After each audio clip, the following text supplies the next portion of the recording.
Do you find yourself easily getting bored in relationships or friendships? You know, are you that kind of person that you're just like, oh, I beg, who's next? This video is for you. I used to think that, friendships didn't have to be too deep, especially relationships, actually. For a very long period of my life, I used to say to myself, I'm not a relationship person. I just want to have fun and keep it moving. And then I met my first boyfriend. And I remember I was quite smitten by him. And I met him through a friend of mine who came to say hello to me. This particular friend of ours liked me. So he was bringing his friend to come and introduce his friend to a babe that he liked. And I met his friend, and there was just something about him that I liked. And somehow it was vice versa, because he also liked me. And it was funny. I remember one of the days, because both of them are neighbors. So one of the days I went into I grew up in Festac, by the way, in Lagos, Nigeria. All my Festac people, okay. So I was walking into their clothes, which was what we used to call it. And he sat down in the balcony in his house, and he saw me walking in, and he was so excited that finally this girl is coming to visit me in my house. And rather than going straight to his house, I detoured, turned left, and I went to this boy's house, and it broke his heart. But we're still good people. You know who you are. I won't call your name. And we just, we'll sit down and talk for hours. And I just liked him. I actually really, I don't know what it was, but there was something about him that felt real. Something about him that felt true. Let me put it that way. Something in him felt true. And so I remember that one of the days he said to me, so what are we doing? I mean, this was a few months after. And once in a while, we'll kiss here and there. I probably was 17 or 18 or something like that. And he was maybe a year or two older than me. And we'll kiss here and there. But we both knew that we liked each other because we spent a lot of time with each other. And one of the days he looked at me and he said, so what are we doing? And I said, we're friends. He says, well, he doesn't go about kissing all his friends. I said, okay, I'm your special friend. And he goes, no, that is either we're dating or we're not. Now, because I didn't want to lose him at the time, I said to him, look, I don't know how to be in a relationship. I'm not a relationship person. I don't even know if I can love, right? Because I'd created in fact, Jericho had nothing on me in terms of the walls that I had created around my heart. Jericho was a child around the wall that I created around my heart. I didn't want to be hurt. Too many people have hurt me in my life, especially with my family more than anything else. And some guy that I met before this guy that I liked just upped and he left and he didn't say bye. So I was just like, done. I'm done. I'm not even going to do that. And so I said to him, I said, I don't have the capacity to be in a relationship. I don't have the capacity to be your girlfriend. And he said, so what do you have to bring to the table? I said 30%. And he looked at me and said, okay, bring that. I'll bring 70. And let's see whether this relationship will work. I'm so happy that I brought the 30 that I had, because he taught me how to love, right? He taught me. And he probably was the first boy that I ever really loved. And if I really want to be very honest with myself, he's somebody that I would never forget, because of how he taught me how to love. And I've had pivotal people in my life who have taught me at different times how to love deeply. And my love with him, or my love for him, my love, yes, with him and for him, taught me a lot about relationships and how to give of yourself. And we stayed together for 7 years after that. Now, why did I share that story? Because at that point, I was only looking for excitement, and he gave me an excitement that I liked. But I also didn't want an attachment, because an attachment meant I needed to give you of myself, and I'm not ready to do that. And so if you find yourself in that kind of situation where you are jumping from place to place, it's because you believe that, well, you could believe that if I stay here, it means I have to give of myself to this. How do I know that they're not going to hurt me? How do I know that they're not going to leave me? How do I know? Because all those things have happened to us as children. And so we project all those feelings into all the relationships that we find ourselves in. At least that's what happened to me. And so I was always just looking for fun. I didn't want to attach myself or be connected to anybody. I didn't want to be subjected to having to start to having feelings, unnecessary feelings. I mean, like, then you mention love, I'm like, spell it. What does it mean? I beg, I'm not interested. Because I'd been very hurt by the people that I loved, right? And so I carried that into relationships. I really did. I mean, at some point in my life, I was a huge flirt. Because I'm also a boys' girl, you know, I know what boys like to hear. I just know, right? Or I'm saying I just know. Well, I still know. So let me not pretend that I don't know, but I'm a more responsible person now. And so I don't toy with people's emotions like I used to when I was a child, right? And I did a lot of toying with people's emotions because I didn't know better. And I was also hurt. And you know, hurt people. And so that's what I did. And so because of that, I wasn't looking for any connection. You know, it's easy to have 50 boyfriends or 50 girlfriends, but it's hard to have one that you give yourself to and give everything of you to it, right? And a lot of people are in so many flighty relationships because they're unwilling to be emotionally connected and attached to that person because of the fear of being let down or being hurt or being betrayed or being cheated on or being left alone or being abandoned. And all of them are the same English, just in different words. Same feeling, right?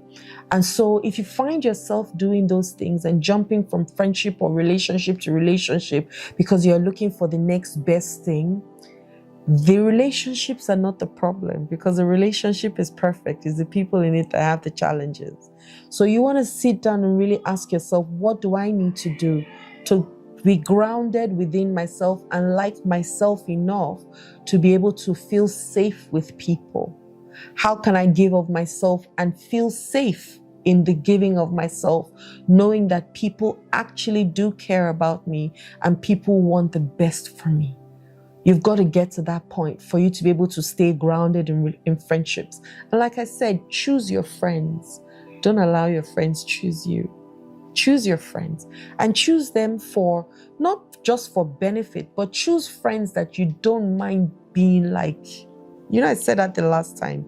Because if you spend a lot of time with people, you will pick on their nuances. You will pick on some of the things that they do, how they think, what they say. So if you want to be a rich person and your best friend or the person that you are following or 5 of your friends are poor, you didn't count well. You will be the 6th poor person. But if you know that you want to have certain traits and have certain disciplines or have certain values, find people who have those values, and in no time you will rub off on them. Now, success will mean different things to different people. That's why I didn't say successful people. But find people that have some of the qualities that you want to imbibe. Find those people. I have a very dear friend of mine who is much older than I am that says that I taught him how to smile. I taught him how to love. Why? Because there was something about me that was that had that attribute or had that value or believed that value was important. And whilst he spent time with me, he learned how to do it. So I say that because it's very important, the people that we spend time with and the people we choose to have as friends. Especially for me and the space that I play in right now, I'm so particular right? And they'll say, oh, it's lonely at the top. No, you become more sensitive to the people that you want to spend time with, that you choose quality over quantity. That's what happens. I don't believe it's lonely at the top. I think there's more quality at the top. And it then becomes your choice, right? And these are people that you've decided that you want to spend time with, because my idea of friendship is like a cult. My idea of friendship is like how Jesus and the disciples, at some point, you couldn't tell who was who. That's my idea of friendship, which means that I will enter you, you will enter me. My family will enter you, your family will enter me. It means that the things that I do, you do. The things that you do, I do, because we have entered each other. And we're good for each other because we're both, or we're 5 of us, 6 of us, whatever. There's something special that we have formed, which could be a village, we could be a nation, whatever you call it. But you just know that I'm safe with you. My children are safe with you. Your children are safe with me. That's my idea of friendship right now. Safety and trust and building, consistent building up of each other. Because they say iron sharpens iron. If an iron spends time with wood, in no time, that iron will never know how to cut anything. At a point, the iron will forget that is an iron. That's what's going to happen, because you will then be watering down who you really are. So choose your friends wisely, guys. Choose your friends wisely, okay? Mindfulness is so good to help you to get into yourself. Breath work, I mentioned it earlier on. Find things that can calm you down. Find things that, because I'm thinking about how you can now grow yourself to become a more centered person, right?